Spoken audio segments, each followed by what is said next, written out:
Bhagavate Vasudevaya. Om Namo Bhagavate Vasudevaya. Om Namo Bhagavate Vasudevaya. Om Namo Bhagavate Vasudevaya.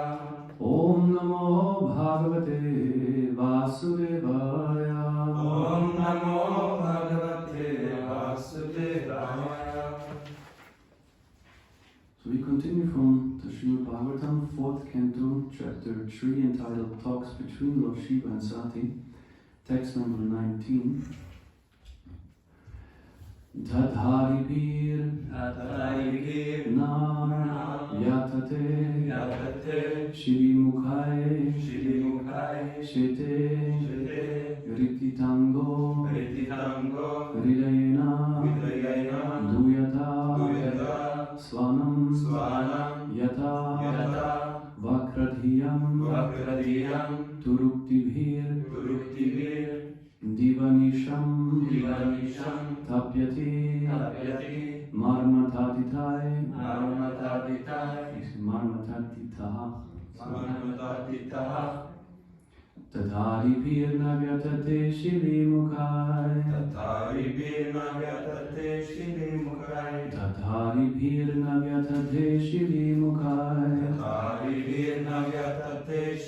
Mukhai Shitiritango Hridayena Duyata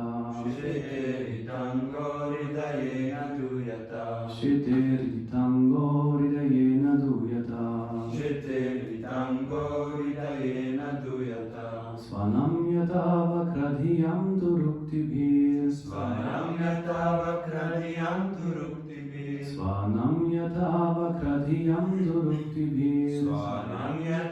Vakradhiyam Turuktibhir Divanisham Tapyati Marmatadita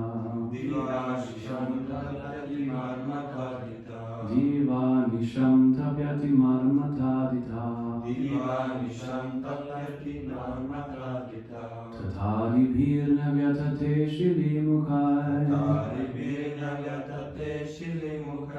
Shitiritango Hridayena Duyata Svanam Yata Vakradhiyam Turuktibhir Divanisham Tapyati Marmatadita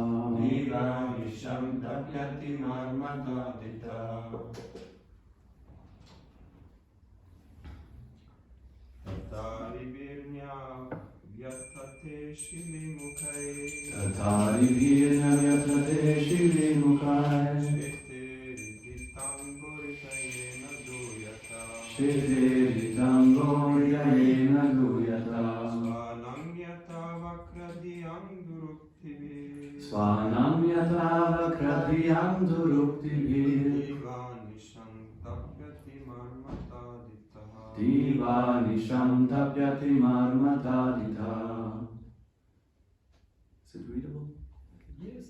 Tataribhir Navyatate Shri Mukhai Tataribhir Navyatate Shri Mukhai Shitiritango Hridayena Duyata Shitiritango Hridayena Duyata Svanam Yata Vakradhiyam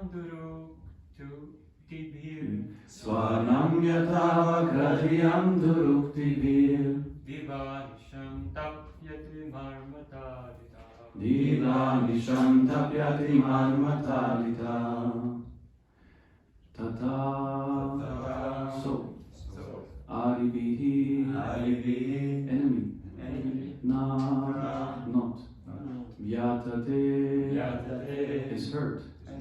Shri Mukhai by the arrows. Shete rests. Ardita aggrieved. Angaha a part. Hridayena by the heart. Duyata grieving. Svanam of relatives. Yata as. Vakradhiyam deceitful. Duruktivihi by harsh words. Divanisham day and night. tapyati, tapyati, suffers. suffers. Marmataditaha, one whose feelings are hurt. One whose feelings are hurt. Translation and purpose to English, Srila Prabhupada. Srila Prabhupada ki jai. Jai. Lord Shiva continued, if one is hurt by the arrows of an enemy, one is not aggrieved as when cut by the unkind words of a relative, for such grief continues to rend one's heart day and night. Purport. Sati might have concluded that she would take the risk of going to her father's house, and even if her father spoke unkindly against her, she would be tolerant as a son sometimes tolerates the reproaches of his parents. But Lord Shiva reminded her that she would not be able to tolerate such unkind words, because natural psychology dictates that although one can suffer harm from an enemy and not mind so much because pain inflicted by an enemy is natural, when one is hurt by the strong words of a relative, one suffers the effects continually day and night. And sometimes the injury becomes so intolerable that one commits suicide. I also read text 20. Vyaktam tam ukristagadhe prachapate priyatmajanam asisu suprumemata tathabhimanam napitu prapatsyase mat ashrayatka paritapyate yata. My dear white-complexioned wife, it is clear that of the many daughters of Daksha, you are the pet. Yet you will not be honored at his house because of you being my wife. Rather, you will be sorry that you are connected with me. Lord Shiva put forward the argument that even if Sati proposed to go alone without her husband, still she would not be received well because she was his wife. There was every chance of a catastrophe even if she wanted to go alone. Therefore, Lord Shiva indirectly requested her not to go to her father's house. Om Jnanatimirandasya Gananjana Shalakaya Chakshurmilitam Yena Tasmai Shri Gurave Namaha Shri Chaitanya Manobishtam Stapitam Yena Bhutale Swayam Rupa Kadamayam Dharati Svabrantikam Jaya Shri Krishna Chaitanya Prabhu Nityananda Shri Advaita Gadadhar Shivasari Gaura Bhaktavinda Hare Krishna, Krishna Krishna, Hare Hare, Hare Rama, Rama Rama, Hare Hare. Vagishayasya Vadhane, Lakshmiryasya Chabakshasi, Yasyate Hridaye Samvit, Tam Narasimham Aham Bhaje, Pralada Hridayaladam, Bhaktavitya Vidaram, Sharatindur Vande Parindra Vandanam Harim. The verses again, Lord Shiva continued. If one is hurt by the arrows of an enemy, one is not as aggrieved as when cut by the unkind words of a relative. For such grief continues to rend one's heart day and night. My dear white-complexioned wife, it is clear that of the many daughters of Daksha, you are the pet. Yet you will not be honored at his house because of your being my wife. Rather, you will be sorry that you are connected with me.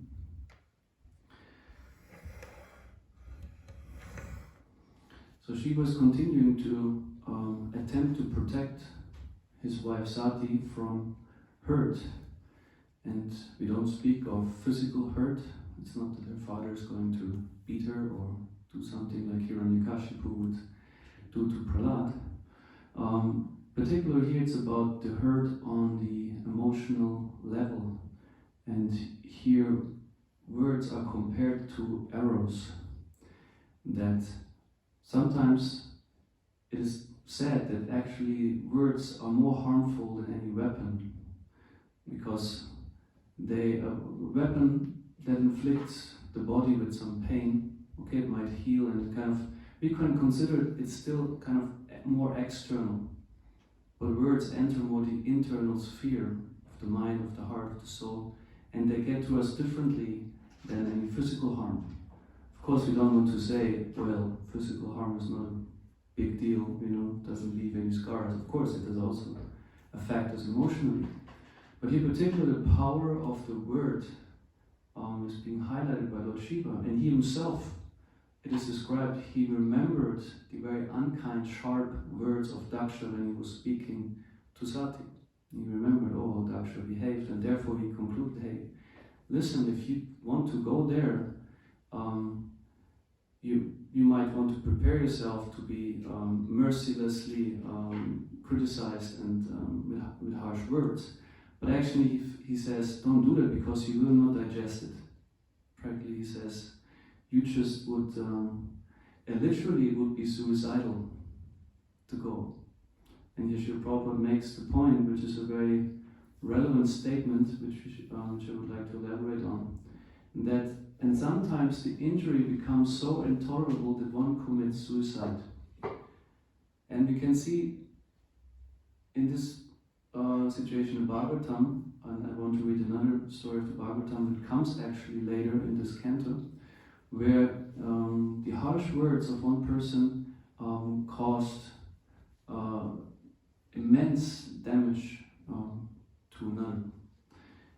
Nowadays we have also one phenomenon which is particularly related to the internet. It's called cyber mobbing. Anyway, this term mobbing might be sometimes a bit, like many other terms, a bit overly used in all kinds of contexts.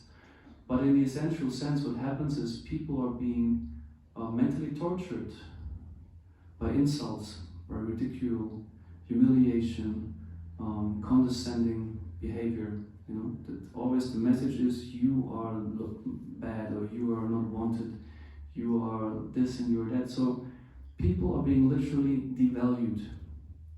You know, this is what happens also Daksha did to Shiva. He devalued him. Insult. Insult means you try to make the other person look very low, worthless, bad, or fit to be rejected.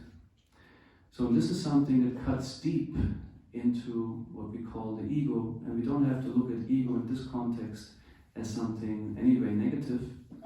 Let's look at it as our sense of self, and we also need a healthy sense of self to function in this world. And words can severely harm and damage this sense of self. So everyone needs it. Even if you speak of false ego, well, yes, it's a false ego. At the same time, if it would be suddenly taken away from you, you would just collapse. Because not automatically we don't have access to the true ego. That's a process of transformation, revelation. That might be sometimes an obstacle you might know yourself if you try to reflect deeply on what is my spiritual self. You know, there's some kind of dark room, or sometimes in psychology they say a black box, something that is hidden from your consciousness. It's there somehow or other, but it's not accessible. So and therefore, if something is not accessible, if you're in the dark, so to speak, and just in an abstract sense, can feel, yes, I'm more than this body, I'm more than this mind, I'm different from the roles I'm playing. I'm not part of the family I think I am or where I'm born, etc. At the same time, if it's about a positive spiritual identity, it's not automatically accessible. And therefore we need to hold on to some degree, although we know this identity is temporary or false, we have to have it for a while. It's kind of an anchor, you know, it gives us also some point of reference in this world of what to do, how to act, how to situate myself. You know, we are not grihastas, we are not brahmacharis. At the same time, these roles and understandings give us some orientation, give us guidance on how to act and how to be. Although we know deeper, we are not that. So what happens when severe insults are being given or like sharp words are being exchanged, it usually goes on this platform. The soul actually cannot be hurt by that.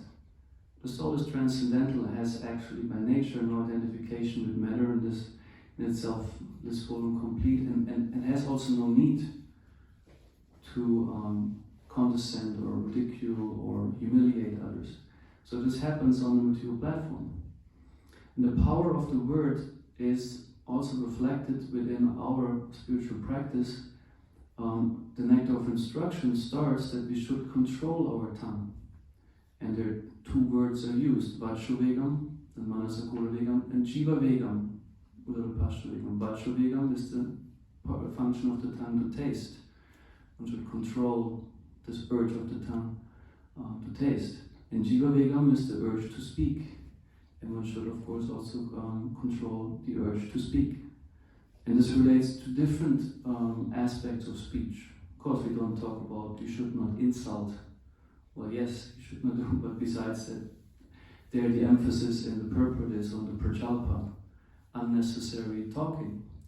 And also here we can look at the power of the word. What does it do when I speak words? How does it affect my reality or my consciousness, my whole personality? Because words reflect consciousness. The way I speak shows actually who or how I am.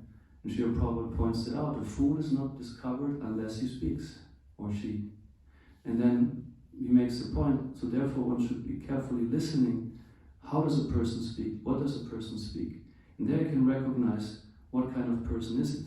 So our speech is a strong characteristic of our personality. So if someone is, for example, very harsh, insulting, condescending, humiliating, that shows a lot about his or her character. Now, this person is perhaps very arrogant, perhaps very cold, cruel, perhaps simply behind that there could be also, of course, insecurity, fears, so there might be many reasons why. At the same time, that's a manifestation of it. If someone is speaking, there's this word frivolous. Frivolous means like very unconsidered, just talking, talk first, think later, kind of like this way of speech. Also shows something. It might be that a person is very also superficial and doesn't care much what he or she is talking. And sometimes something that is said is difficult to take back once it's being spoken. Once you speak out something, particularly something personal to someone, it's said.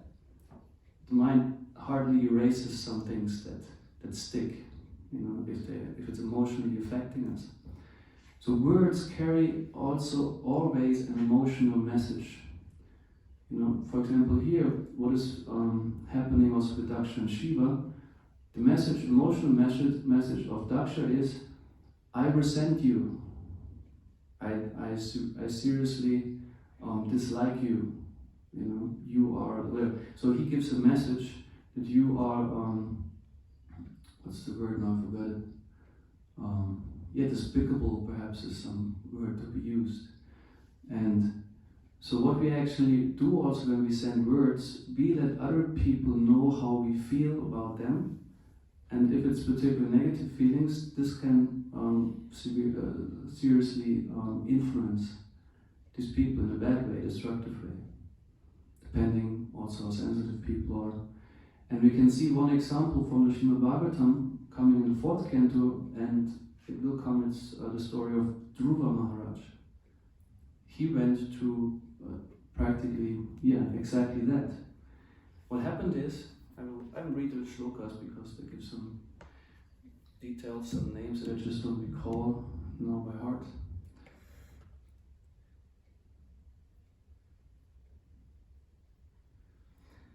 So here we find the descendants of Swayambhuva Manu are described, and one of the descendants is King Uttanapat, which is the father of Dhruva Maharaj. And it's described that King Uttanapat had 2 queens named Suniti and Suruchi. Suruchi was much more dear to the king. Suniti, who had a son named Dhruva, was not his favorite. Once upon a time, King Uttanapat was petting the son of Suruchi, Uttama, placing him on his lap. Dhruva Maharaj was also trying to get on the king's lap, but the king did not very much welcome him. While the child, Dhruva Maharaj, was trying to get on the lap of his father, Suruchi, his stepmother, became very envious of the child. And with great pride, she began to speak as to be heard by the king himself. Queen Suruchi told Dhruva Maharaj, it's kind of, we can consider it cynical. My dear child, she said, my dear child, you do not deserve to sit on the throne or on the lap of the king. Surely you are also the son of the king, though it doesn't matter. But But because you did not take your birth from my womb, you are not qualified to sit on your father's lap. My dear child, you are unaware that you were born not of my womb, but of another woman. Therefore, you should know that your attempt is doomed to failure. You are trying to fulfill a desire which is impossible to fulfill. If you at all desire to rise to the throne of the king, then you have to undergo severe austerities.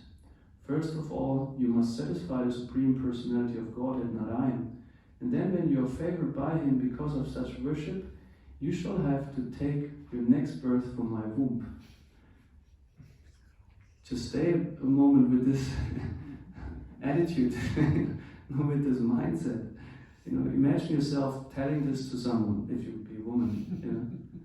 You actually would have to come through my body that you are worthy to sit on your father's lap. Well, it's quite something. The sage Maitreya continued, my dear Vidura, as a snake, when struck by a stick, breathes very heavily. Dhruva Maharaj, having been struck by the strong words of his stepmother, began to breathe very heavily because of great anger. When he saw that his father was silent and did not protest, he immediately left the palace and went to his mother. So then we hear how his journey continues. I would like to stay with this incident, this initial incident what just happened now. So Queen Suruchi is here identified as being very envious and speaking with great pride. And in this way, her words became very toxic or poisonous. So we can also make a connection. The word itself might, in a sense, be neutral, but it depends with what kind of attitude or emotion it is charged. Even the words, my dear child, you would think, oh, kind, my dear child, but she's cynical, saying, my dear child, and mean actually, you are worthless. But I call you dear child, this is an insult in that sense. And then she speaks to him that actually you do not deserve to sit on a throne. Again, you have the devaluation. Taking his actually natural right to be with his father and denying it. And this way causing him immense emotional pain, because it's natural for a child to connect to his father also, like would be to his mother. So at the same time, she, maybe not being so aware, gives him a very valuable instruction he picks up on, because she says you should worship the Supreme Personality of Godhead Narayan. So in order to, of course, she meant she being so glorious of herself that only you have to go through Narayan so to get to me practically. If Narayan blesses you, you might take birth in my womb. So quite full of herself. So it's great pride and envy. And here Dhruva Maharaj is described as breathing very heavily. It's also something that happens when we experience emotional pain. Of course, our body reacts too, and he reacted, of course, with great anger. But in the first place, he was hurt. And here also, let's not look at what was being said. Let's also look what was not being said by the father. He remained silent. He did not respond to the mother's completely out of place, actually unacceptable way of treating his own child. So he denied him the protection actually he owes him by being silent. So there's a saying, silence can be violence. If you don't speak something. So words can be violence, but also silence can be violence. One has to be ready to speak when it's time to speak, and one has to be ready to be silent when it's time to be silent. So both things are there. Because in modern psychology, you also understand, because your Prabhupada points in this original purport too, that psychology dictates that all one can suffer harm from an enemy and not mind so much, because pain inflicted by an enemy is natural. Meaning, enemy is identified as someone anyway who wishes you ill and wants to harm you. Okay, but from your family, from your friends, you wouldn't expect that at all. You would expect the opposite, protection, being backed up. So if you put your trust there, and you come to a sensitive issue, if you put your trust into someone, and then this person harms you, this hits you like nothing else. Because an enemy you anyway don't trust. You know, you don't expect or hope this person to care for you or like back you up or support you. But if this person falls on your back, this is intolerable. And here, even as it mentioned, it might lead a person to commit suicide. And also in my work, I meet people who experience such humiliation, such pain, leave alone what is their part in it. You know, let's not make, of course, immediately everyone a victim. At the same time, people are being victimized or experience these situations. And what then the response might be total devastation, and then it becomes literally intolerable to live, and they say, let me finish it. This is just torment. So, and here a child, often like if you see also in trauma therapy, there might be an abuser in the family. Might be the mother or the father, mainly it's often, the majority is the male figures. But then there are also the female figures, or like the not abuser, matters a lot, sometimes even more. Because, for example, from the mother is expected to protect the child from the abuser. You know? And then actually often like the resentment and the harm, the hatred perhaps and the pain is sometimes perhaps even more directed to the person who did not protect. And not so, even so much, I mean also of course a lot to the person who attacked, who is the abuser, however you might call it. And this is also very bad. But even worse is if someone where you would expect, hey, you protect me, and this person does not do. This harms even more. This is devastating the people's ability to trust. So actually words, if they are related in this context, they might destroy, or like this behavior destroy our ability to have Shraddha. And this is actually the beginning also of our spiritual life. And we see also people gave up spiritual life because their Shraddha was devastated by, let's say, a guru who falls down, perhaps in general an institution that disappointed in many levels. Broken promises is also something. Word. The word is very powerful. If I promise you something and you develop hope, you develop trust, I just don't keep it. And perhaps I don't even care that I didn't keep it. Then it's something gets destroyed, something breaks. Depending also of the nature of the size of the promise. Small promises also matter, but bigger promises matter even more. You know? So, and there also we can see, we must be also careful with our word in the sense, what do we promise? And ideally not to make promises we cannot keep. Or be very serious about when I agree with you on something, to honor the word. And here's important, this phrase, honoring the word. Because honoring means to instate integrity into something. You know, if it's an agreement or a word. So if I do that, so I also inspire trust. I inspire inspiration itself. Because people feel, yes, here I can rely on this. There's truth. Truth itself is inspiring, whereas untruths or lies naturally uninspiring. It's disappointing. So therefore, in the spiritual life, you have this value of truthfulness. One should be truthful. This relates, of course, to keep your word, or we make vows. Also there you can see, I mean, we might fail to keep our promises, keep our vows, keep our, At the same time, it matters a lot, but what is our attitude about it? You know, are we simply careless and think anyway, or like are we conscientious, you know, and try to rectify, you know, also if you break a promise, for example. To be careful to reinstate the trust, because this is something that makes people work. Trust. If you can't trust, so what do? We just become withdrawn, you know, defensive, in a very extreme sense, paranoid. You can't trust anybody. You know, everyone is a potential danger, threat. You know. So truthfulness is one value that is there. And now let's pose also a challenge a bit like, is truthfulness always, or is it about simply saying what is true for you, no matter what the truth is about? What is your understanding of truthfulness? How would you say? You can have the microphone.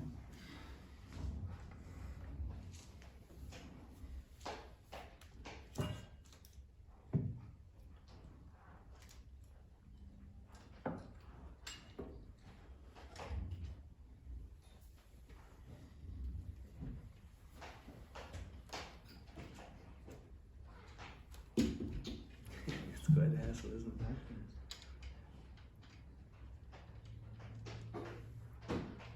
Thank you.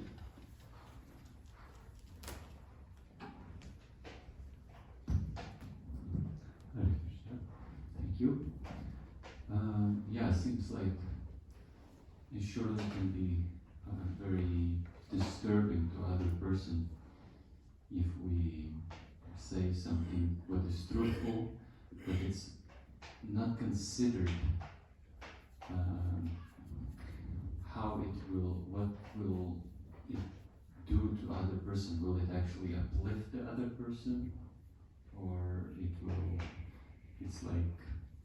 it's more like caring about my own side. I'm going to be truthful and just spitting out whatever, and maybe not considering the needs of the other person. Mm-hmm. Thanks. Anyone else would like to share his understanding of what it means to be truthful? Just spontaneously what comes to your mind when you use the word.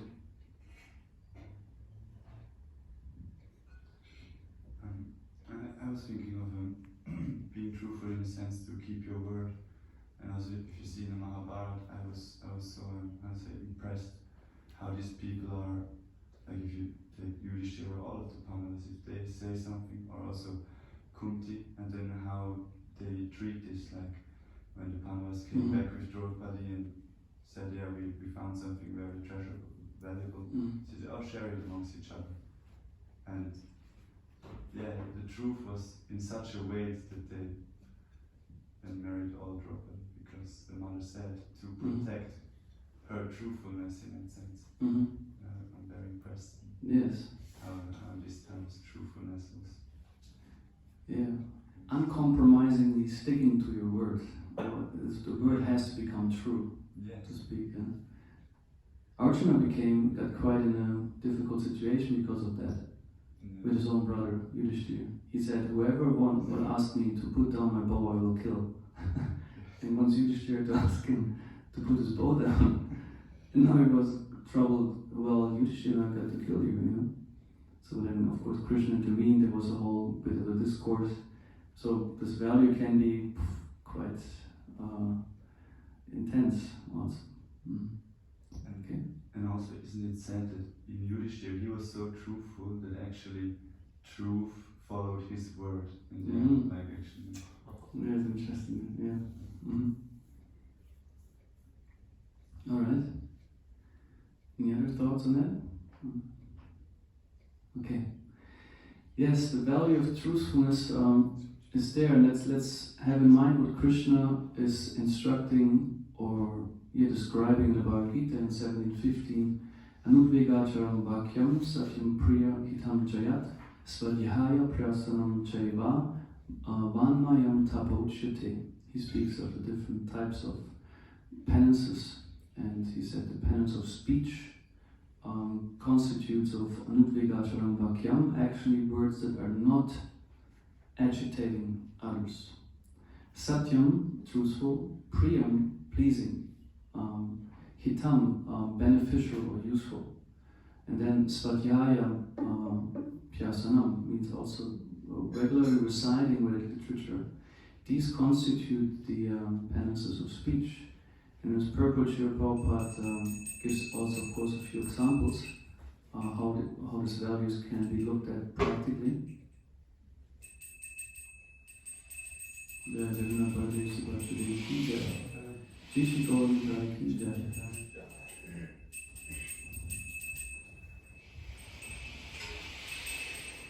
with the non-agitating speech, he refers to a teacher who should not teach people and not to students, and they might get agitated by him or her.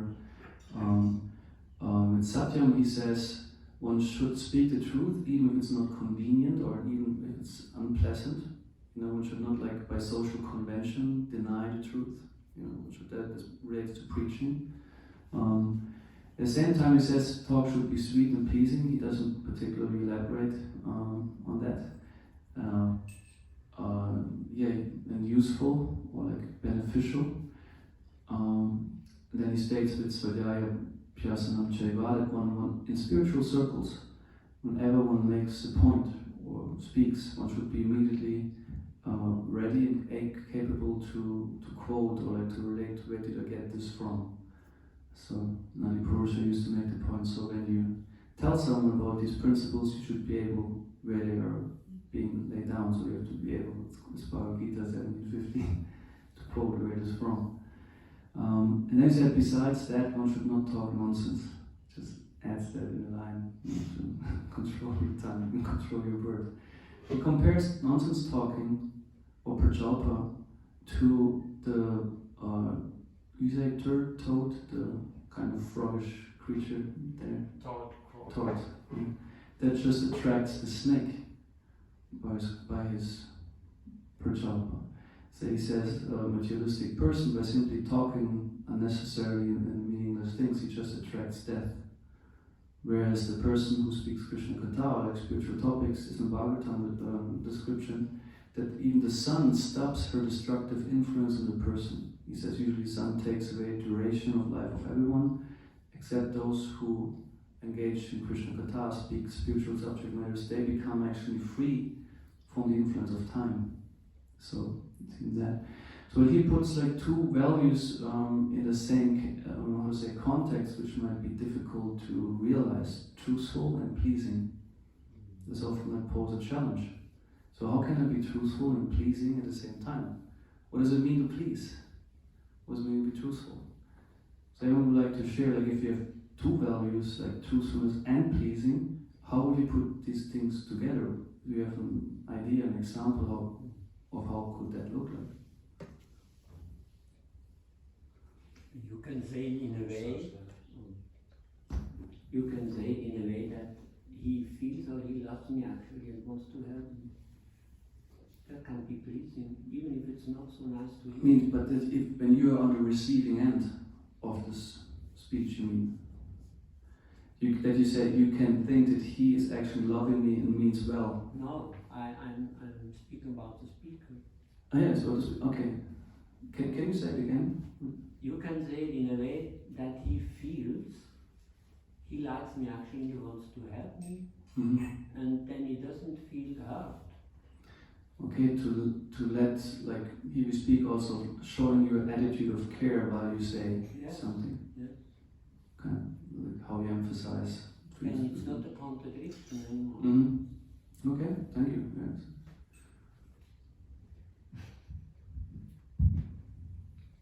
It came to mind how the disciples of Prabhupada, they shared their memories how Prabhupada used to chastise and how happy he was, but how contradictory they felt, and sometimes that really humiliated and so attacked kind of, but at the same time very happy. So that Prabhupada, he was of course truthful and pleasing in a way that it was painful for the ego, but ultimately for the soul it was very pleasing because they became humble and more connected to themselves and Krishna.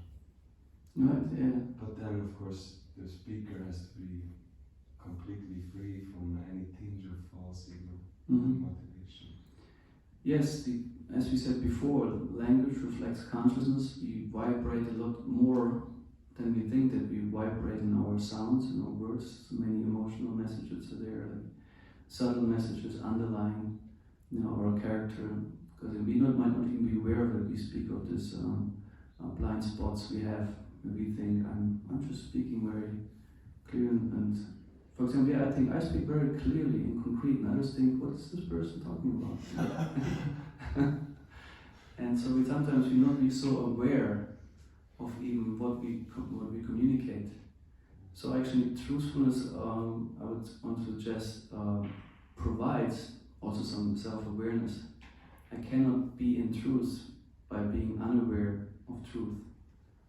So sometimes we speak, of course, of our version, what we think is truth, and I appreciate the points. Of course, it's about the attitude you show when you say something unpleasant. It might be fact. You say it's a fact and it's true, but you communicate it with care, or like then you see in the result. Pleasant might be that the words might have been harsh and devastating, humiliating, but in the result it brings something pleasing, some relieving, some transformation. I want to suggest that truthfulness should include self-awareness, and that sometimes when we say there's the truth, we just actually speak, that's part of it. For example, let's take the example of Zurich. What was it?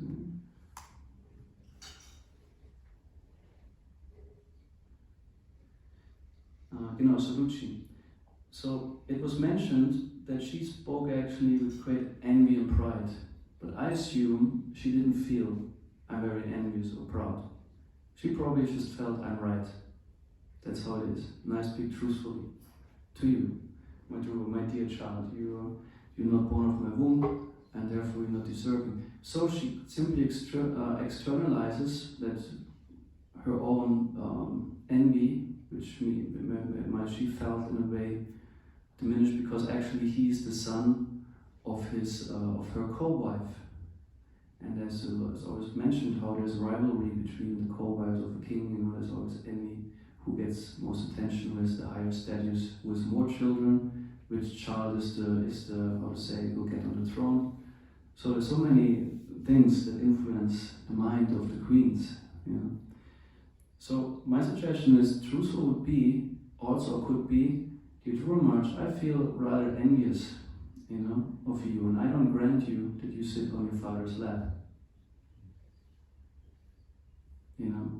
Therefore I will not allow, or like I feel I want to hold you back from doing that. That would be truthful, because that would be the truth. The truth is not, you are not worthy of sitting on your father's lap. He would be, he is the son of his father, he is entitled to it. And she makes something, tries to present something as true, which is actually her own issue that relates to her. She tries to put it on him. So therefore it's actually not truthful. And let's say, imagine someone comes to you, instead of like saying to you, you are like this bad, and you're not capable of this, and therefore don't try anything, just leave it, you're nonsense. It would be one thing. And think how you feel. Let's imagine someone comes to you and say, I feel I have an issue, I feel somewhat envious because whatever you, things come whatever way more easy to you than to me, I need to endeavor much more than you. So therefore I feel a bit inimical toward you. So compare these two things. How would you feel with one, and how with the other? Most likely the first one will be very agitating, you feel attacked and feel, what is this, And in the second one, you might also feel, it's not necessarily nice, but at the same time there will be a pleasing element. What would you say, what is that? What will be the pleasing element?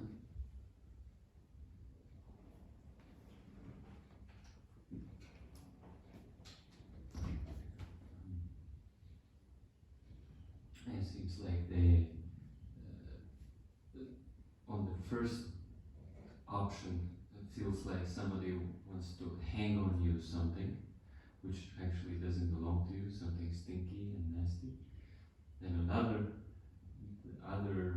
option, when somebody is honest, then you see, okay, actually the person is being honest here, and it's kind of clear how I can,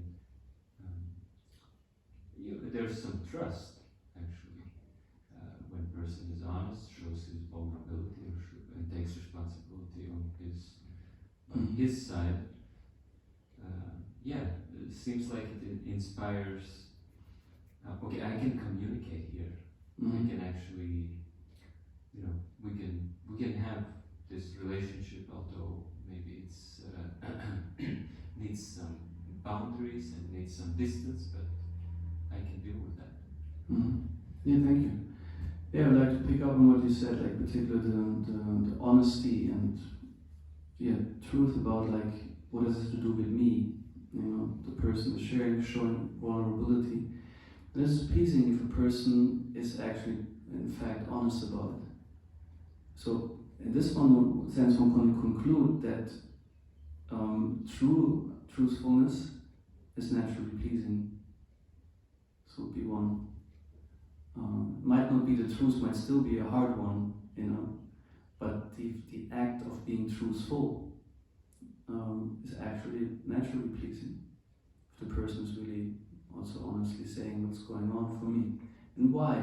This was something that happened. Like sometimes we limit the truthfulness to what's going on for me, but we don't include why.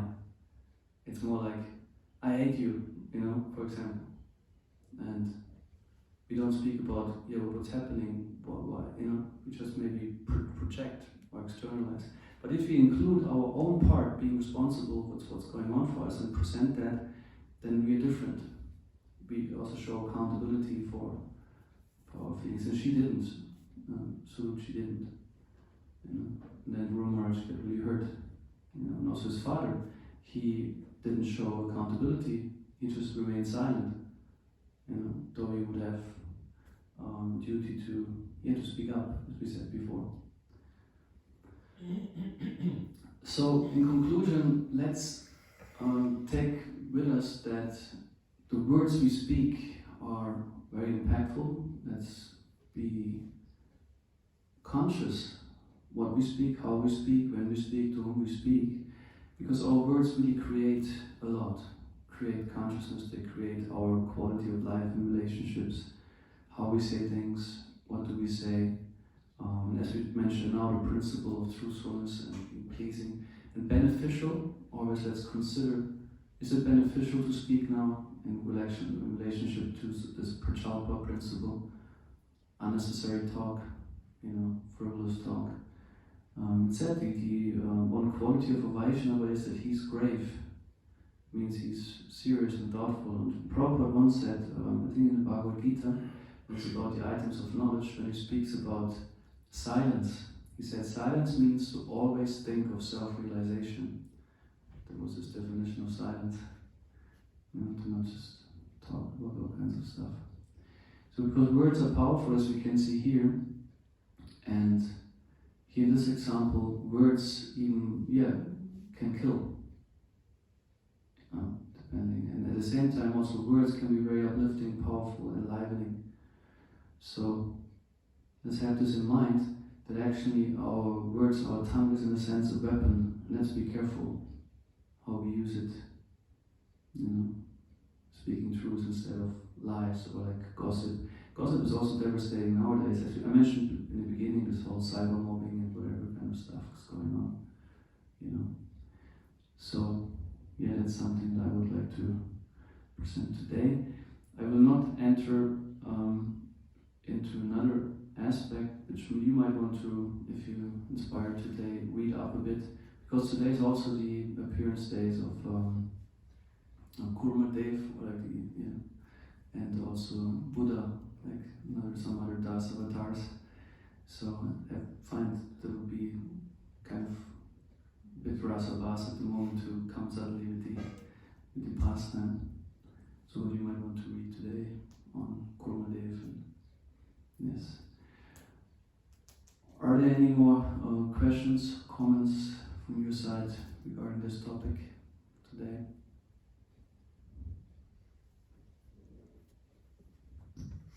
You mentioned the point that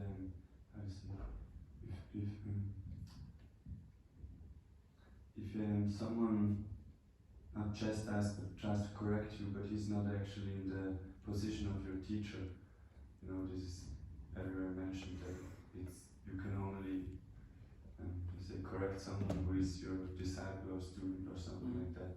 Otherwise, the person cannot really get it. And if someone is doing that, but he's not in position, from my perspective, how is the best to react? If you really feel, I cannot get this from you, you know, it's like you're not in this position. You cannot take it. Yeah. Well, ideally, the arrangement is that in our social context, so etiquette, we say we go to a person who is senior to that person and place our dissatisfaction or troubles there.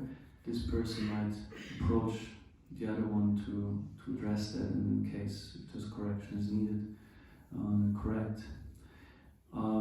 You must also, I think, be a bit considered to not get stuck sometimes with ideals. You might not have an official authority around, so it doesn't mean no one can correct anyone. Let's also be a bit open and humble in that sense to receive feedback, you know, and to share honestly from person to person. Hey, you know, I feel like it's not working for me well, or I feel agitated, you know, when you say that. You know, to see what ground is there, you know, like where you can also honestly communicate, you know. But the traditional Vaishnava etiquette way would be to go to another senior who will then or should address. That's good. And if it's like the other way around, if I have like the feeling, okay, there is something wrong, and because I heard two things, also the first is to go to an authority and place it there. Like, I feel with this person there's some misunderstanding of whatever, and trying to, that the authority can tell him, and at the same time I heard, we are human beings and we should learn to just go to this person and speak honestly. Hey, I have a problem. It's like this, like that. So, what would you? Yeah, it's both messages you get, or two messages that can be a bit confusing. Because one points to you should not directly approach, and the other says the opposite. Why don't you try to directly approach? I think this requires a bit estimation of the relationship level. You know, perhaps the relationship in itself means the attitude and behavior of the person that's concerned allows open talk. If this is so, you might give it a shot, so to speak. Reveal your mind, you know, in confidence, in a respectful way. If it doesn't, then go the way better, you know, speak to someone who's at least equal to that person, or even senior, that this might be addressed. Yeah. And as I mentioned before, let's be clear that we, if you're truthful, include the complete thing. Also look at our parts and it, like, why is it moving me? What, you know? All right. Thank you very much. Granta Srimad Bhagavatam ki jai, Shri Prabhupada ki jai. Shamana Prabhu ki jai.